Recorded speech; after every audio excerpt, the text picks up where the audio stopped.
కుటుంబం కొవ్వూరు నియోజకవర్గం సార్ గురించే సార్, ఇది చంద్రబాబు నాయుడు గారి గురించి మా మామగారు చాలాసార్లు చెప్పారు. కొవ్వూరు మండలం కాపవరం గ్రామ సర్పంచ్గా నేను పనిచేశాను సార్. దాదాపుగా మా కుటుంబం 58 సంవత్సరాలు పాలించింది సర్పంచ్లుగా. మావయ్య గారు వాళ్ళ ఫాదరు, మావయ్య గారు, మా అత్తగారు. కొవ్వూరు నియోజకవర్గంలో పెండ్యాల కృష్ణబాబు గారు ఎమ్మెల్యేగా ఉన్నప్పుడు, ఇమ్మని రాజేశ్వరి గారు జడ్పీ చైర్మన్గా ఉన్నప్పుడు మీరు ముఖ్యమంత్రి వర్యులుగా మా గ్రామానికి వచ్చారంట.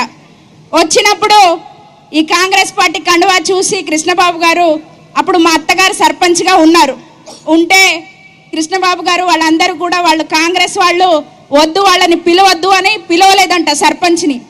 అప్పుడు చంద్రబాబు నాయుడు గారు సీఎంగా ఆ గ్రామానికి వచ్చి అక్కడ ఉన్న మీటింగ్ ఆపేశారంట. మీటింగ్ ఆపి జడ్పీ చైర్పర్సన్ ఇమ్మని రాజేశ్వరి గారికి చెప్పారంట, వెళ్ళి ముందు సర్పంచ్ గ్రామానికి ప్రథమ పౌరురాలు తను, పార్టీలకి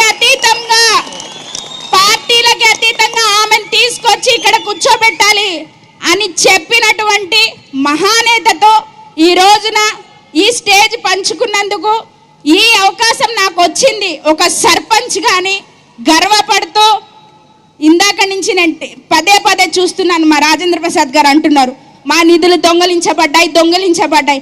సార్, మన రాష్ట్రాన్ని పరిపాలిస్తున్నదే ఒక దొంగ అయినప్పుడు, ఒక దొంగ దొంగలించక ఇంకేం చేస్తాడు? అది పంచాయతీ నిధులు కావచ్చు, యువత ఉద్యోగాలు కావచ్చు, అమరావతి రాజధాని కావచ్చు, పేద బడుగు బలహీన వర్గాల ఉపాధి కావచ్చు, మనకి రావాల్సిన నిధులు కావచ్చు, ఏదైనా కూడా ఒక దొంగ దొంగిలించకుండా ఇంకేం చేస్తాడు? మీరు ఆలోచించాలి.